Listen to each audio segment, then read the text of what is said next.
טוב, ערב טוב, ט"ו בשבט שמח גם כן. Oui. Et je vais profiter de la paracha qui nous invite à comprendre l'événement du Matan Torah, du don de la Torah, sur tout le chapitre 19, pour comprendre ce qu'est ce qu'on appelle Ikaron Emuna, le principe de foi, comme traduction. Nous savons que Rambam a fait une liste de 13 principes de foi. Rabbi Yosef Albo, dans son livre Sefer HaIkarim, veut démontrer qu'il suffit d'avoir que 3. Le reste peut être la conséquence ou le résultat des 3 essentiels. Les 3 essentiels de Rabbi Yosef Albo, c'est Metziut Hashem, l'existence du Créateur, Torah min hashamayim, Torah qui est donnée du ciel, et ce qu'on appelle Sachar ve'onesh, la sanction du côté du bien, du côté du mal, c'est pour lui l'essentiel. Le Maharal de Prague dit que même 3 c'est trop. Un seul suffit, c'est Torah min hashamayim. Quel que soit le nombre de principes que les différents grands nous invitent à voir, à comprendre, il est nécessaire de définir ce qu'est un principe de foi vrai, si je peux dire. Parce que tout au long de l'histoire d'Israël, on pourrait établir d'autres principes de foi. Il n'est pas, la liste, si on peut dire, de Maïmonide n'est pas exhaustive, comme celle de Rabbi Yosef Albo, comme celle du Maharal. Mais la question est comment je peux vérifier que je sais de quoi je parle lorsque je crois en un principe de foi quelconque. Il me semble qu'il y a ici 3 conditions de base. Quel que soit le principe, il faut le définir d'abord. C'est-à-dire, qu'est-ce que j'entends par Torah min hashamayim?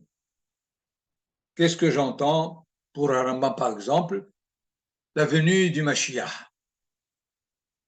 Ça ne doit pas rester dans une formule de quelques mots, mais je dois le définir pour avoir un contenu minimum de ce que ce principe veut me transmettre. Deuxième étape, c'est ce que j'appelle vérifiabilité du principe. Est-ce que je peux, d'une façon ou d'une autre, montrer la validité, presque la vérité de ce principe? Troisième étape, c'est l'engagement opérationnel que le principe exige de moi. J'essaie de donner ces 3 conditions, d'une part, pour ne pas que l'on croit qu'un principe de foi, il faut y croire et tu n'as pas besoin de comprendre de quoi il s'agit. Ce n'est pas du tout ce que veulent les Hachamim nous enseigner. Lorsque Maïmonide donne les 13 principes, il utilise tout le guide des égarés pour les définir, leur donner leur contenu. Et donc, dans ce sens, un principe de foi doit être bien approfondi au niveau de sa définition, sa vérifiabilité et l'engagement pratique, si je peux dire, qu'il exige après l'avoir compris. Je profite donc de l'occasion pour prendre le principe essentiel qui est admis pour tous, qui est Torah min hashamayim, pour appliquer à ce niveau les trois conditions que je viens de citer. Définition. Et il faut d'abord bien comprendre qu'il n'y a pas une définition unique. On pourrait le définir de plusieurs façons, mais ce n'est pas important, étant donné que je suis obligé par la suite de lui donner le fait qu'il est valide de par ailleurs au-delà de sa définition.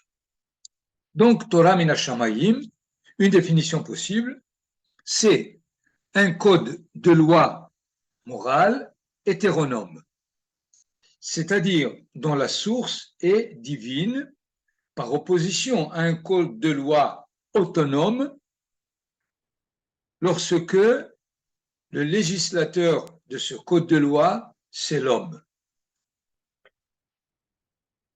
C'est une première définition possible, c'est-à-dire la tradition juive nous dit que notre code de loi, que notre morale a une source qui n'est pas humaine, qui est divine. Je peux vous donner encore une autre définition. Torah min hashamayim, ça veut dire le contenu de la relation entre le Créateur et sa créature. Essayons de voir maintenant la deuxième étape qui est de vérifier en quoi la définition que j'ai donnée est nécessaire, est importante pour bien comprendre le contenu, la densité du principe lui-même. Le Maharal de Prague, dans son livre Tiferet Israël, a consacré le chapitre 16 en donnant 4 preuves, entre guillemets, de ce principe de base. Je prendrai juste la première qui est beaucoup plus à notre portée, si on peut dire, sans trop d'introduction et d'hypothèse de départ, lorsque la première preuve que donne le Maharal, c'est ce que j'appellerais plutôt démonstration par l'absurde. Vous connaissez certainement ce principe à propos des fois de théorèmes ou de lemmes mathématiques dont on n'a pas trouvé exactement la démonstration, mais on arrive à démonstration par l'absurde, c'est-à-dire si ce n'était pas, alors on arriverait à une conclusion fausse. Donc, rétroactivement, ça doit être juste. Dis donc, probablement quelque chose qui est vrai, jusqu'à ce qu'on puisse démontrer le contraire. Donc, essayons de voir dans ce principe de Torah min hashamayim une certaine façon de vérifier la définition qu'on vient de dire et surtout de donner l'importance de ce Ikaron Emuna. Puisqu'il s'agit donc d'un code de conduite morale, on peut immédiatement bien comprendre que la conduite morale concerne le niveau humain. Le monde naturel est amoral, c'est-à-dire étant donné qu'il est réglé, déterminé par les lois naturelles, physiques, biologiques, physiologiques, chimiques, etc., n'est pas concerné du tout par une moralité quelconque. Il est impersonnel, il est fixe, il est réglé, et donc il n'est pas donné à la définition de la moralité. Par ailleurs, l'humanité reconnaît la nécessité d'une morale. Les civilisations ou sociétés normales sont certainement contre le vol, contre le viol, contre le meurtre et contre chaque société définit ce qu'est le niveau minimum de moralité pour pouvoir être une société ordonnée. Donc, nous avons là deux réalités. D'une part, le monde naturel a ses lois définies par le Créateur qui assurent son bon fonctionnement. j'ai introduit maintenant le créateur, les philosophes diront la cause première. C'est elle qui assure, à la limite, toutes les conséquences qui résultent de son existence. Mais la conscience morale humaine, elle est finalement occasionnelle, aléatoire, variable, parce que conçue par l'homme. L'homme lui-même est en train d'évoluer, est en train de comprendre de mieux en mieux ce qu'il peut comprendre. Donc, lorsque la loi morale est dictée par sa conscience, elle est relative, elle est occasionnelle, c'est-à-dire selon le temps qui souffle dans la génération où on se trouve. Finalement, essayons de réunir ces deux mondes, si on peut dire, parce que l'homme est composé de ces deux niveaux. Son corps est assujetti aux lois naturelles, fixes, déterminées, mais son comportement moral est dicté par sa conscience variable. Si on n'admet pas encore Torah min Hashamayim, c'est sûr, okay? Donc il y a là un paradoxe, presque un déséquilibre. Chez l'homme, si son comportement moral n'a pas de source divine qui assure une conduite, qui assure sa conduite morale, il serait du côté de son corps déterminé, réglé de façon presque dans l'absolu, alors que sa conduite morale est assujettie à des variables, à des variations du temps, de ce que les philosophes, les penseurs du temps pensent comme morale. Finalement, le principe de Torah min Hashamayim veut nous dire que de la même façon que son fonctionnement physique et physiologique est réglé par des lois bien fixes, son comportement moral doit être aussi réglé par des lois fixes. Mais d'où cette absolue de la morale peut lui arriver, certainement d'une autre source extérieure à l'homme lui-même. Est-ce que cette remarque que je viens de faire selon le Maharal nous donne ce que j'ai appelé le fait de vérifier ce que veut dire le principe de Torah min Hashamayim dans ce cas-là. Dans ce sens, si les deux étapes sont claires, il est nécessaire maintenant de savoir comment l'humain peut comprendre, peut intégrer un ordre divin pour que sa conduite soit homogène au code divin lui-même. Puisque, par définition, cette conduite morale lui arrive d'un niveau extérieur à lui, à la limite autre que lui, comment pourrait-il, en tant qu'humain, essayer de se relier à quelque chose de divin? Parce que, au niveau de la troisième étape, nous devons avoir un engagement opérationnel par rapport au principe de foi lui-même. Et étant donné que les Hachamim étaient éveillés à propos de cette difficulté, vous avez comme première réponse les Pirkei Avot. Le traité de Avot, quel est son but? C'est celui de donner tous les principes, tous les moyens, toutes les façons de comprendre ce qu'est l'homme qui doit intérioriser une loi divine à un niveau humain. Parce que si la loi est humaine, il suffit de savoir réfléchir. Or, au niveau de Torah min Hashamayim, la réflexion ne peut pas suffire. il est nécessaire de trouver des, des voies, des moyens, des concepts ou presque des vertus qui me préparent à pouvoir intégrer la loi divine. C'est d'ailleurs les 50 jours, les 49 jours qui séparent Pessah de Shavuot.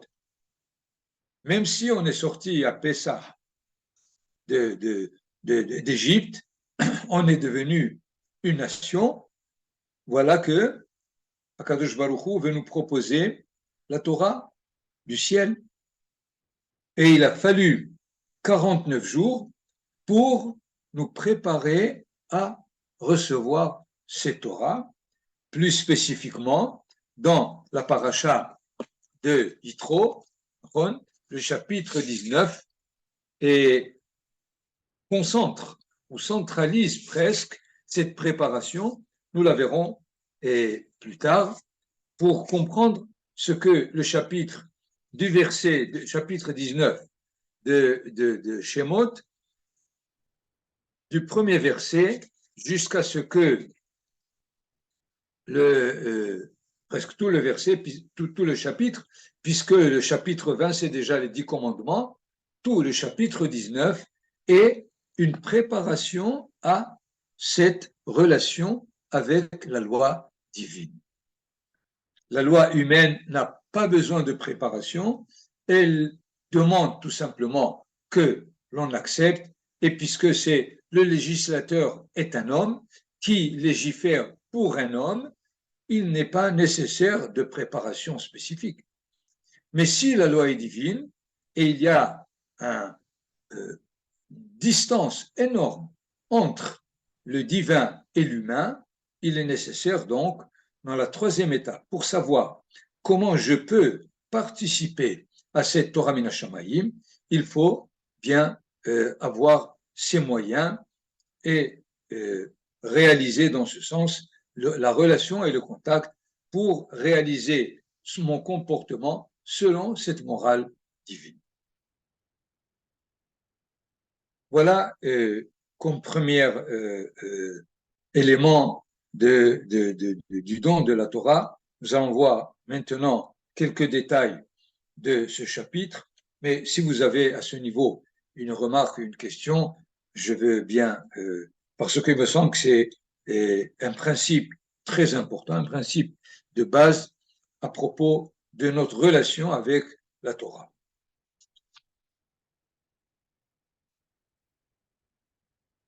Donc, nous allons maintenant passer au ce que j'appelle la théophanie, c'est-à-dire le fait que le divin se manifeste dans le monde de l'humain.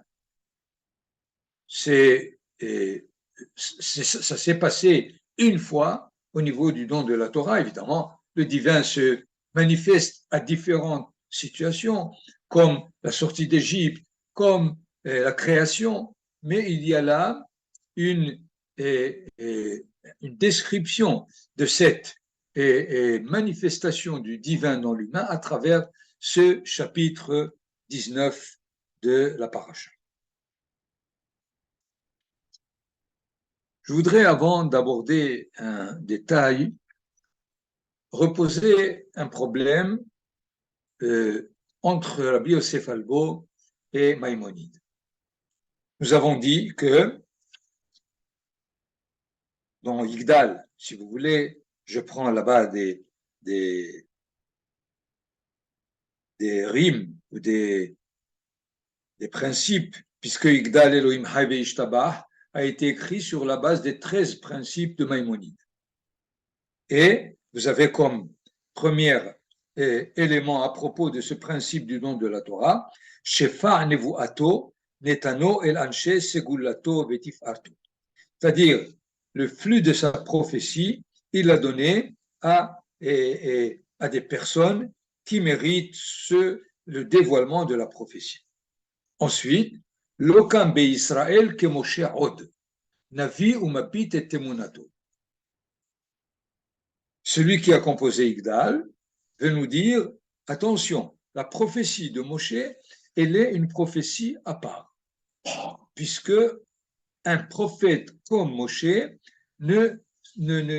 n'apparaîtra pas dans l'histoire du temps de la prophétie, et donc il différencie entre la prophétie, si je peux dire classique, d'Isaïe, de Yehezkel, de Yermia et d'autres, par rapport à la prophétie de Moshe.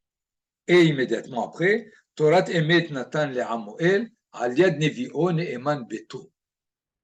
La Torah, il l'a donnée à Moshe spécifiquement pour dire pas aux autres prophètes.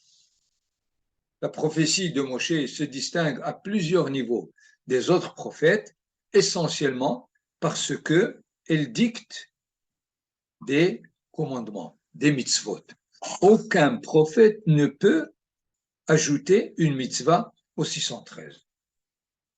Non.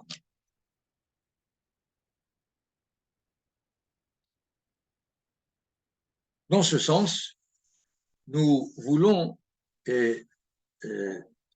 comprendre, est-ce que la prophétie est nécessaire pour Torah min Hashamayim ou Torah min Hashamayim est nécessaire pour la prophétie. C'est-à-dire qui est la cause et qui est la conséquence. À ce niveau, Rabbi Yosef Albo nous dit parce que Hakadosh Baruch Hu voulait donner Torah min Hashamayim, qu'il a investi l'homme de la prophétie. À la limite, comme si quelqu'un nous demande de faire une table, la table, c'est le but, et quels sont les outils? Le marteau, la scie, les clous, etc. Dans ce sens, Rabbi Yosef Albo nous dit, le principe essentiel, c'est Torah min Hashamayim. Et pour pouvoir la donner, il fallait rendre l'homme capable, à travers la prophétie, de recevoir le message divin. Et ce n'est pas parce que l'homme peut être prophète qu'on lui a donné Torah min Hashamayim. C'est clair, c'est quelque chose de fondamental pour bien comprendre les relations entre les différentes composantes des 13 principes de Maïmonide. Nous avons donc, d'une part, rendu la prophétie comme le moyen de recevoir cette Torah min Hashamayim. Deuxièmement, qu'il y a deux niveaux de prophétie. Le niveau de Moshe et le niveau de tous les autres prophètes. Un terme du Zohar pour nous donner une image de cette différence. Ils disent, les prophètes saisissent l'essence du message humain invisible par l'intermédiaire des concepts visibles. C'est-à-dire, vous pouvez remarquer quelque chose de vraiment assez étonnant. Dans les 5 livres de la Torah, à part le moment du buisson ardent, Moshe Rabbeinu ne voit aucune vision. Il parle, il nous dit quels sont les mitzvot, Shema Israël, et les Hamishpatim, sans nous donner d'image. Alors que tous les prophètes se servent d'images pour transmettre leur message. Donc, le Zohar nous dit, les prophètes sont obligés d'utiliser des images visibles pour essayer de communiquer le message invisible. Qu'est-ce que ça veut dire invisible?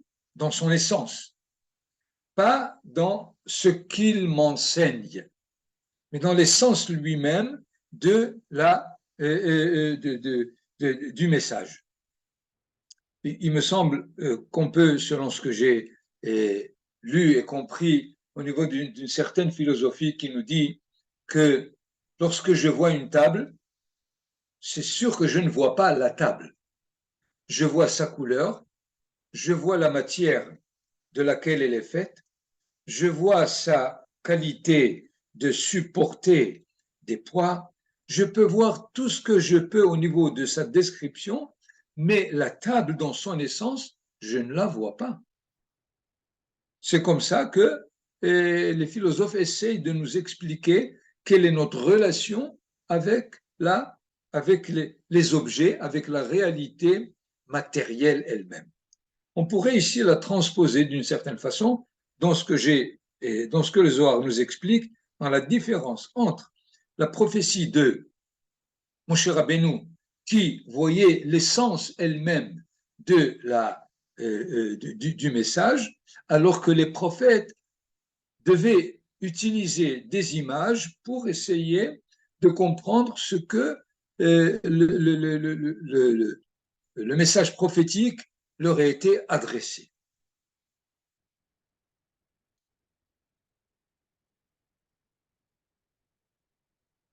Dans ce cas-là, nous allons maintenant revenir au Mahamad al-Sinaï, puisque dans le Mahamad al-Sinaï, il y avait aussi bien Moshe Rabbeinu que tout le peuple. Et certainement que le peuple était prophète. Si Akadosh Baruch Hu parle, en tout cas pour tous les commentateurs, même s'ils n'ont pas entendu les 10 commandements, ils ont entendu les 2 premiers commandements. Anochi Adonai Elohecha asher hotzeticha me'eretz Mitzrayim. Et puis, Lo yeh lecha Elohim acherim al panai. C'est-à-dire le commandement qui nous oblige à bien comprendre quel est le Créateur qui s'adresse à nous dans sa Torah, c'est celui qui nous a fait sortir d'Égypte.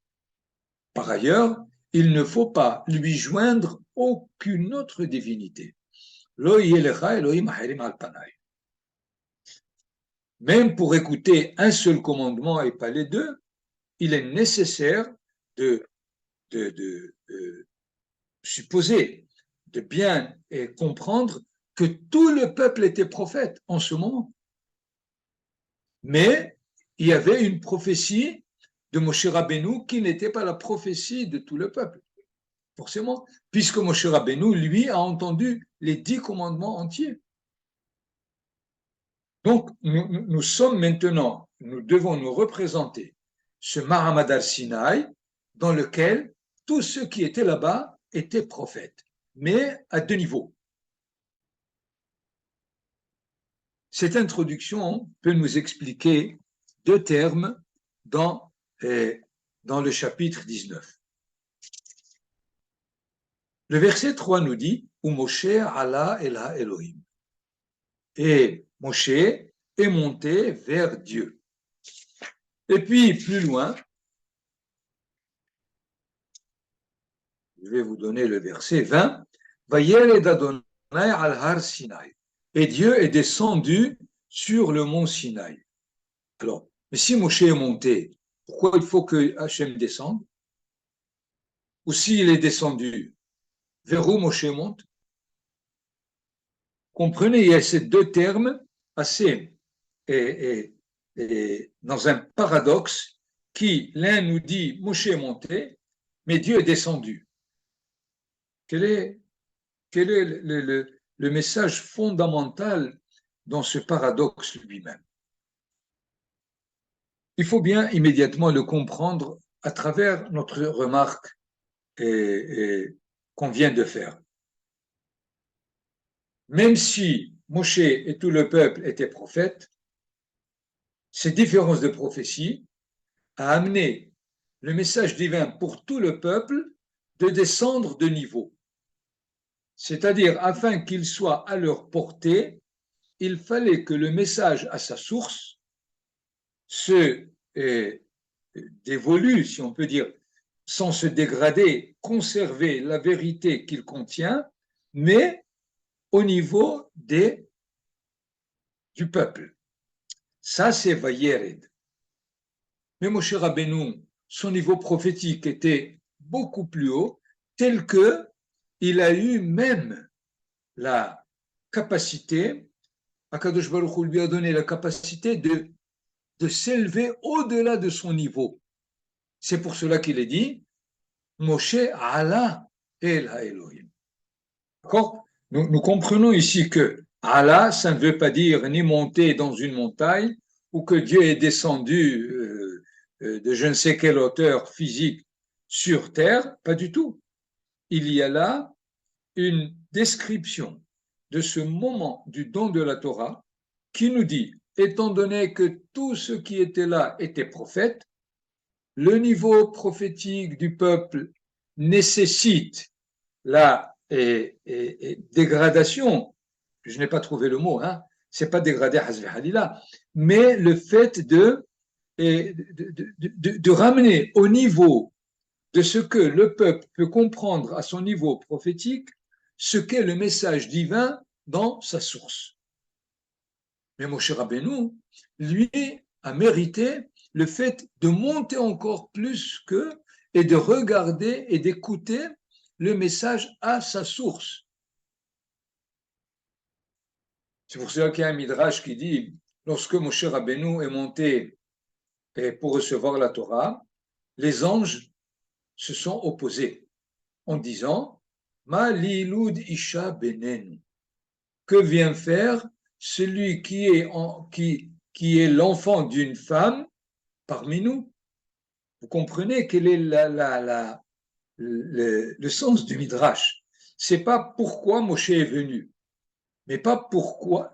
Et leur question, comment quelqu'un qui est fait d'un corps peut participer à ce qui est le plus spirituel, indépendant de tout corps? Et c'est là pour cela que le Midrash essaie d'expliquer comment Moshe Rabbeinu leur explique que c'est parce que la Torah est capable d'arriver jusqu'au niveau le plus bas qu'elle sera éclairée encore plus dans les niveaux le plus hauts. Qu'elle appartienne qu'au niveau spirituel, ce n'est pas un avantage pour la création. Mais si elle arrive à être reçue même par ceux qui ont un corps, c'est la preuve qu'elle appartient à toute la création, à toute la créature de Akadosh Baruch.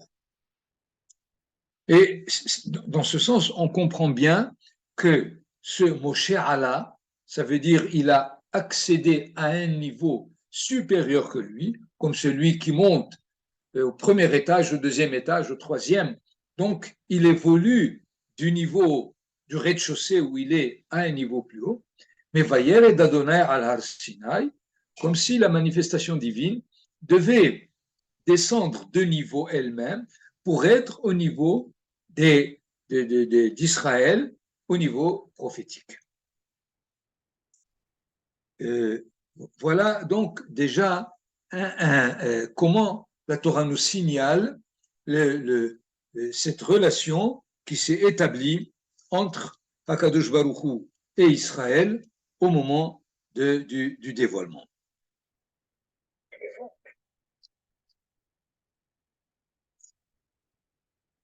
On peut, et grâce à ça, même comprendre quelques versets assez difficiles dans le livre de Devarim, le Deutéronome, qui rapporte très amplement le Matan Torah lui-même. C'est au chapitre 5. Oui, tout le chapitre 5 est consacré au nom de la Torah et on a même les 10 commandements encore répétés, mais avec certaines variables. Mais essayons de voir à partir du verset 20.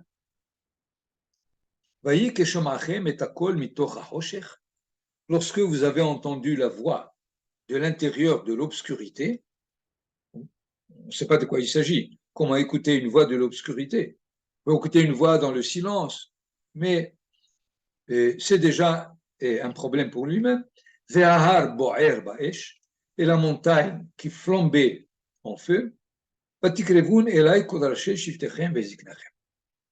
Les chefs de vos tribus et des notables du peuple se sont approchés et ils m'ont dit, verset 21, vous avez dit, l'Éternel, notre Dieu, nous a dévoilé son honneur, sa grandeur, et kolo shama'anu mitoch ha'esh. Et on a entendu sa voix de l'intérieur du feu. Hayom hazeh ra'inu. Aujourd'hui, nous avons vu qui est d'Aber Elohim et Adam, que Dieu peut parler à l'homme et rester vivant. Verset 22, écoutez-le bien. Ve'ata la manamut. Et maintenant, pourquoi allons-nous mourir? Mais ça se contredit. Il vient de dire qu'il vient de voir que Dieu peut parler avec l'homme et rester vivant, et immédiatement, ve'ata la manamut. Et maintenant, pourquoi nous allons mourir?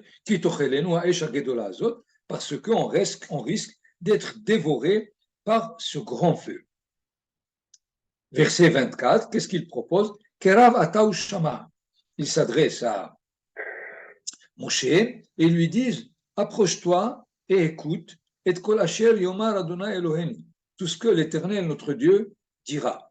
Ve'at, et toi, tedaber elenu, et kol asher edaber Hashem Elohenu, elecha ve'shamanu ve'asinu, c'est-à-dire, toi, tu nous communiqueras ce que Dieu, l'Éternel, notre Dieu, a formulé, et nous ferons, et nous écouterons, et nous ferons. On continue un peu les versets pour comprendre la difficulté de la suite. Verset 25. Vaishma Adonai et kol divrechem. Dieu a entendu vos paroles. Bedaberchem elai, qu'on vous a parlé. Vayomer Adonai elai. Et Dieu m'a dit, Shamati et kol divrei ha'olam hazeh. J'ai entendu la voix de tous des paroles de ce peuple, Asher diberu, et tivu Asher diberu. Ils ont bien parlé. Et comment ils ont bien parlé? Voilà qu'ils ne veulent pas écouter. Ils risquent de mourir. Alors, de quoi il s'agit? Qu'est-ce qui s'est passé à travers ce dialogue que les Bnei Israël proposent à Moshe? Reprenons donc la remarque de tout à l'heure. C'est pour nous dire que le peuple s'est rendu compte qu'il était incapable de saisir la Torah que HaKadosh Baruch Hu voulait donner, puisqu'il fallait que Dieu descende sur le mont Sinaï. Attention, qu'est-ce que c'est descendre? Je répète, ça veut dire il ramène le niveau de la Torah qu'il aurait voulu dévoiler à un niveau inférieur pour que le peuple puisse la comprendre. Donc, ils se sont rendus compte qu'ils ne sont pas capables de saisir la Torah de départ. C'est pourquoi ils ont proposé à Moshe qui était capable de la saisir afin qu'elle soit saisissable pour eux dans l'avenir. C'est-à-dire, nous nous sommes rendus compte que Dieu peut parler et rester vivant à notre niveau. Mais nous voulons maintenant la Torah au niveau de Moshe. Si on va la recevoir, on va mourir parce qu'on n'est pas capable de la comprendre. Et alors, il propose à Moshe, reçois-la pour nous. C'est-à-dire, reçois cette Torah au niveau supérieur, comme ça, dans les générations à venir, il viendra un temps où cette Torah peut se dévoiler, mais comme tu nous l'as préparée, comme tu nous l'as déjà intégrée à ton niveau, tu peux nous la dévoiler. Nous comprenons donc qu'il n'y a pas ici de contradiction entre le fait qu'ils aient attesté que nous voyons que l'Éternel peut parler à l'homme et rester vivant, c'est leur niveau, mais on risque de mourir si on veut accéder à un niveau supérieur qui ne nous est pas pour l'instant saisissable. Je vais vous donner une image que donne Maïmonide dans son livre de Guide des Égarés. Il dit, le pain, le vin, l'huile, c'est des nourritures très, très nourrissantes, il n'y a aucun doute. Donnez-les à un bébé, vous allez le tuer.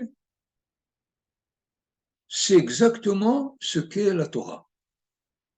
La Torah divine, celui qui veut la saisir au niveau le plus haut, il risque de disparaître. Alors, il s'agit de bien évoluer pour accéder au niveau le plus haut, mais à condition qu'il y ait quelqu'un qui l'a déjà intégré. Et c'est dans ce sens qu'il s'adresse à Moshe Rabbeinu pour lui dire Kerav ata ushama, approche-toi et écoute, et toi tu nous la communiqueras lorsque nous serons en mesure de la recevoir. De là, nous avons tout à l'heure parlé de la préparation que l'homme doit se faire pour acquérir la Torah. Vous avez dans le 6e chapitre de Pirkei Avot 48 vertus à acquérir pour acquérir la Torah.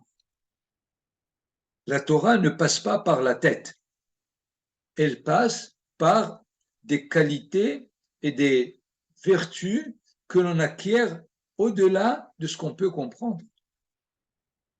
Des façons de se conduire par rapport à soi, par rapport au prochain, par rapport à la nation, c'est toutes ces façons qui nous rendent capables de saisir des niveaux de plus en plus hauts. Sinon, on risque de dévier. C'est la parabole, pas tellement la parabole, mais ce que les Hachamim nous rapportent par rapport à quatre grands qui sont rentrés dans le Pardes. Rabbi Akiva, Ben Azai, Ben Zoma et Elisha Ben Avouya. C'est-à-dire ils sont tous rentrés pour accéder à des niveaux très très hauts. Et voilà que la conséquence est différente. L'un a perdu complètement connaissance et il est mort. L'autre, il n'était plus capable de comprendre de quoi il s'agit. Elisha Ben Avouya est devenu incroyant. Et il y a seulement Rabbi Akiva qui ont dit Nichnas Beshalom, Viatsa Beshalom. Si la Torah était simplement quelque chose à comprendre, pourquoi les autres étaient aussi grands, aussi géants dans leur façon d'étudier la Torah? Et voilà qu'il y a une façon de comprendre la Torah qui nous porte et qui nous atteigne et qui nous dévalue à la limite au niveau de ce que l'on recherche dans la Torah. Donc, dans ce sens, on comprend maintenant les versets de Dvarim dans lesquels les Bnei Israël qui étaient présents au moment du don de la Torah ont compris que Akadosh Baruch Hu, il a fait beaucoup de bien pour eux de leur rapporter la Torah à leur niveau en ce moment, mais qu'ils n'étaient pas capables de saisir la Torah au niveau à sa source. Le seul qui était capable, c'est Moshe Rabbeinu. C'est pour cela qu'ils l'ont fait comme messager de cette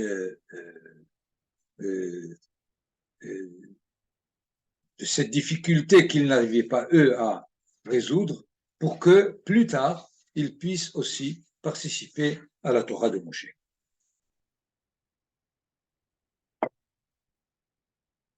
Voilà donc les deux enseignements que je voulais vous rapporter à propos de la paracha. Si vous voulez maintenant des remarques ou des questions, Bessim Haraba.